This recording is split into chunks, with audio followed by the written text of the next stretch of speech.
मुझे बहुत ताज्जुब होता है। मुझे फिर एक बार जो मौका मिला है इसके तरफ से मैं कितना शुक्र करूं अल्लाह का मुझे मालूम नहीं। बहुत ही मेरे ऊपर एहसान है मेरे पर पाक परवरदिगार का। कंपटीशन थी कांग्रेस पार्टी क्योंकि एक बड़ी पार्टी है, तो इसके बावजूद भी जो आपका इंतखाब नहीं, उम्मीद हमारे ऊपर पार्टी वालों की भी उम्मीद है और पार्टी वालों की उम्मीद की तरह अगर है तो ही मुझे बना देना। मैं आराम से था, हालांकि वो टफ है बोल के पहली बार तो मुसलमान का है ही नहीं बोल के थे हम लोग क्रिश्चियनों को बना रहे है। ठीक है, क्रिश्चियनों को बनाए तो भी आप क्या भी कर नहीं सकते ना, चलता है। हमारे क्रिश्चियन भी हमारे भाई है हमको, इसलिए मैं ज़्यादा उसमें ये नहीं था। लेकिन स्टेट लेवल की लीडरशिप और सेंट्रल की लीडरशिप तमाम बैठकर तय किए कि किसको लाए तो पार्टी को फायदा बन सकता है, इसलिए मुझे बनाए होंगे। मैं पूरी ईमानदारी के साथ हमारे पार्टी के लीडर्स जो दिल में रखे हैं मुझे बनाए हैं, मैं पूरी तरीके से काम कर मैं मेरे लोगों से काम लेने की कोशिश करूंगा पार्टी को मजबूत करने के लिए।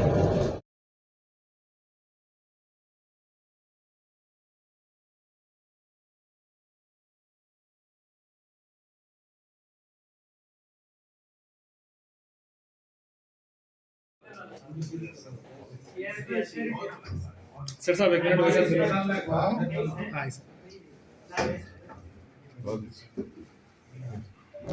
दूसरी चीज, आज की हालत में हम लोग सुबह उठे तो टीवी में देख रहे हैं ये मस्जिद के पीछे मंदिर था, ये दरगाह के पीछे मंदिर है, यहाँ पे वो है, ये है, ये रोज देख रहे हैं हम लोग।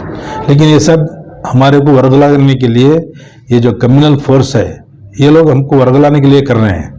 जो है कानूनी शक्ल से हम लोग हैं, कोर्ट है, हम लोग बैठकर बातचीत करेंगे। उसके अलावा कोर्ट वो नहीं हुआ तो कोर्ट को जाएंगे। आप लोगों को, नौजवानों को हाथ में कानून लेकर हुकूमतों से लड़ना नहीं है। ये आप लोगों को सोच समझकर कदम उठाना है, बड़े नन्हों का कायदा करना है। अगर बड़े मिलकर आप लोगों को आप घर जाओ बोले तो जाना है, वरना क्या होता है हुबली में देखे आप लोग, अभी आज भी 170 लोग जेल में हैं, नौजवान आज भी 170 लोग जेल में हैं, बेल नहीं हो रही है। उल्टा यूएपीए लगाने के ताल्लुक से सोच रही है गवर्नमेंट। अब ये सब भी यूएपीए जो लग जाता है तो उनके घर वालों की हालत क्या होती है। कितने ही घर ऐसे हैं जो डिपेंडेंट हैं उसके ऊपर। जो आदमी जेल में गया है वो कमाना है, घर चलना है, ऐसे बहुत से घर हैं। वो अगर यूएपीए में इसमें चला गया अंदर तो 6-7 साल तक उनके घर वालों की हालत क्या होगी, रोड पे आ जाएंगे। इसलिए जो लोग हमको हिफाजत करने के लिए पुलिस है उनको हाथ नहीं उठाना है, उनके ऊपर जो हाथापाई नहीं करना है, कानून हमें हाथ में नहीं लेना है। बड़े नन्हों का लिहाज करके बड़े नन्हों के ऊपर छोड़िए आप। वो आप लोग जज्बात में जाके गलती कर दिए तो भुगतना भी बहुत मुश्किल। आप लोगों कोई 1-2 आदमी जज्बात में आके गलती करते हैं, पूरा गांव पूरा स्टेट भुगतना पड़ता है इसमें।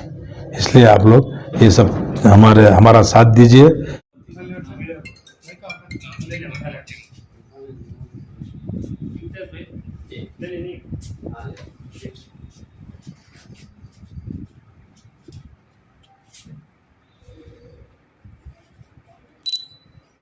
टुमकुर में मैं एक कॉन्फ्रेंस किया, आप लोग भी आए थे उसमें मेरे ख्याल से। मुझे ताज्जुब होता है कि ऐसी हालातों में भी हम लोग एकजुट नहीं हो रहे, एक जगह नहीं बैठ रहे, एक जगह बैठ के मसाइल के ऊपर गुफ्तगू नहीं कर रहे। हमारे साथ नहीं तो एटलीस्ट आप लोग तो बैठ के गुफ्तगू करना है और हमारे मसाइल को एक मस्जिद को या किसी एक मदरसे को सेंटर बना के हमारे कम्युनिटी के मसाइल हल करना है। कितने मसाइल हैं। वोटर लिस्ट का जो है, परसों हम बुलाए थे वोटर लिस्ट वाले को जो हैदराबाद से आए थे, वो बोल रहे थे बहुत से वोट जिस घर में 10-10 वोट, 5-5 वोट, 6-6 वोट हैं, वहाँ पे 4 डिलीट करके 1 कर दिए हैं। ऐसे इतने घर हैं बल्कि वो दिखा रहा था। अब ये जिम्मेदारी हमारी भी है ना। ये कॉन्स्टिट्यूंसी में 10 से 15 हज़ार वोट अगर निकाल दिए तो कौन कैंडिडेट जीतेगा सेकुलर पार्टी का। ये हमारा ये है। उसके अलावा जिस जगह हमारी आबादी है वहाँ पे हम तमाम जो MLAs, ex-MLAs, MPs जो हैं तमाम मिलकर पार्टी पे दबाव डालेंगे कि जिस जगह हमारा कैंडिडेट जीतता है वहाँ हमारे कैंडिडेटों को देना है। अभी से उसकी लिस्ट हम लोग सब जगह घूम के बनाएंगे। सिर्फ तादाद रहने से नहीं है, हमारे तमाम लीडर्स जिस जगह कंटेस्ट भी करना चाहते हैं वहाँ पे दूसरी कम्युनिटी को भी साथ लेना है, क्योंकि सिर्फ हमारे वोटों से ही हम लोग जीत नहीं सकते। इसके साथ हमको SC ST बैकवर्ड क्लास और मेजर कास्ट को भी साथ लेकर हमें इलेक्शन की तैयारी करना है। अभी 8 महीने से 1 साल का टाइम है, उसके अंदर हम लोगों को तैयारी करके आना है, क्योंकि इलेक्शन खड़ना बड़ी बात नहीं है, खड़ के जीतना बहुत बड़ी बात है। वरना बड़े बड़े लोग संभाल ले सकते हैं, लेकिन बीच मिडिल क्लास के लोगों को बहुत तकलीफ हो जाती है। सीट पूछकर जज्बात में जाने की बड़ी बात नहीं है। बहुत बहुत शुक्रिया। ये जो जिम्मेदारी दोबारा अपने कांग्रेस ने आपको एक मौका दिया है, तो क्या इस मौके पर आप कह रहे हैं? कांग्रेस ने मुझे 6 महीने के पहले इस ओहदे पर जो मुझे बैठाया है, उस दिन से भी एक मसला, नए मसले पैदा हो रहे हैं कर्नाटक में। खासकर पहले हम लोग दिल्ली से मसले वहाँ से यहाँ से सुनते थे, कर्नाटक बहुत आराम था, लेकिन कर्नाटक में रोज़ नए मसले मसाइल हमको सुनने में आ रहा है, देखने में भी आ रहा है। प्रॉब्लमों का एक सेंटर हो गया है कर्नाटका। ऐसी हालत में मुझे पार्टी के हाईकमांड और हमारे स्टेट KPCC के सदर और CLP लीडर और हमारे आली जनाब खरगे साहब, जितने भी लीडर्स हमारे टॉलेस्ट लीडर्स हैं, उन्होंने जो मौका इसलिए दिया है कि मैं सब रियासत के हर 224 जगह घूमूं और घूमकर कौम में जो आज हमारी बेचैनी है, हमारी कौम में खासकर इसलिए बेचैनी है कि हमारे ताल्लुक से कोई बात नहीं कर रहे, हमारे को ताल्लुक से कोई देख नहीं रहे, हमको कितनी परेशानी कर रहे हैं, बोल के ये परेशानी चल रही है। इसका इलाज मैं तमाम हमारे जो जीत के आए हैं हमारे MLAs MPs और जिस जगह हमारे ex MLAs MPs जितने भी हैं, उनका साथ लेकर मैं पूरी रियासत का दौरा करूंगा और इंशाअल्लाह पूरी कोशिश करूंगा कि अगले आने वाले ज़माने में पूरे एक होकर, पूरी रियासत में एक होकर सेकुलर फोर्स यानी कांग्रेस पार्टी के कैंडिडेटों को जिताकर अगले आने वाले इलेक्शनों में फिर आने वाले दिनों में परेशानी ना हो। इसकी एक मिसाल ऐसी है, मैं तमाम लोगों से ये आप लोगों की गुज़ार कर रहा हूँ कि यूपी का जो इलेक्शन हुआ उसमें जो है 200 वोट से 160 पर 5 वोट तक, 200 वोट से 2000 वोट तक 160 पर 5 सीटें बीजेपी जीती है, बिकॉज ऑफ MIM। अगर वो लोग नई कैंडिडेट डालते तो 160 पर 5 सीट सेकुलर फोर्स को कोई ना कोई जीतता, ये लोग नहीं जीतते थे। ये गलती हमारी ही है। ये गलती रियासत हिंदुस्तान में और कहीं भी दोहराना नहीं है। बात किए तो हम लोग एग्जाम कर लिखने की बात नहीं है हमारे पास। एक बाजू की जो तकलीफ होती है वो देख के हमको सुधरना है। अभी इतने माहौल इतना खराब होने के बावजूद भी हमारे लोगों में शऊर नहीं है, ये बड़ा प्रॉब्लम है।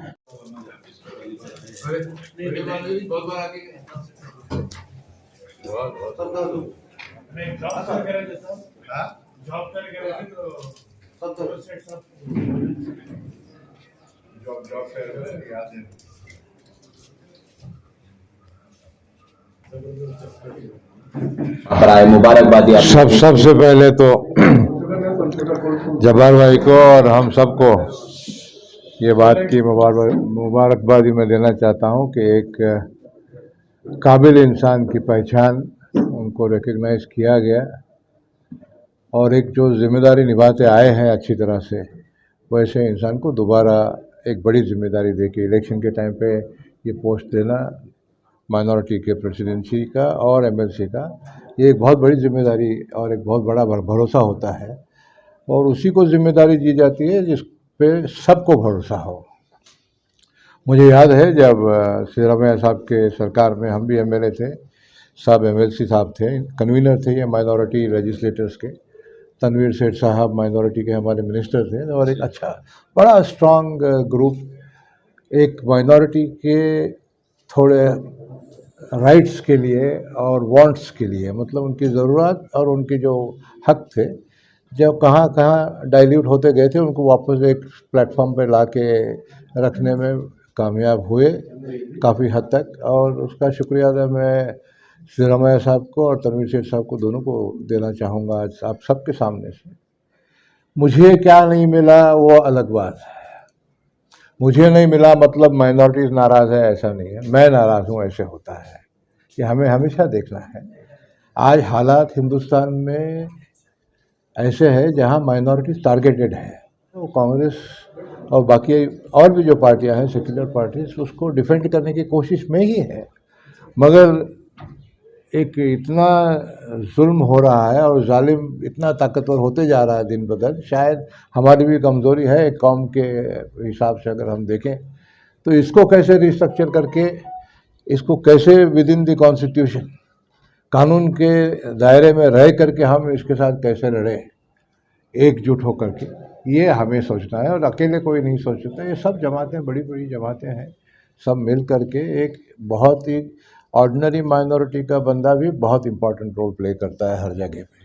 ये ऐसे नहीं हम कह सकते कि सिर्फ सारी जिम्मेदारी माइनॉरिटी प्रेस ले या माइनॉरिटी लेजिस्लेटर्स ले। ये सब मिल करके एक जो तरीके से चला है दुनिया भर में तो चलते आया, ये हम देख रहे हैं। अब हिंदुस्तान में थोड़ा नॉर्थ से साउथ में ज़्यादा इफेक्ट हो रहा है। आके अब ये कर्नाटक में रोकने का एक चांस है उनको 2023 में इंशाल्लाह हम सब मिल करके।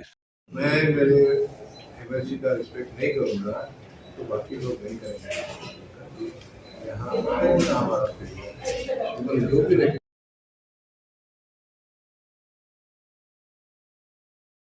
वो लोग मुझे उस दिन एक दिन पहले मेरे को फ़ोन किए थे, देखो अगर मुझे कोई काम अर्जेंट है कोई गलत नहीं समझना, मैं जा रहा हूँ, फिर इंशाल्लाह दूसरे कब करेंगे आप, मैं तुम्हारे साथ हूँ।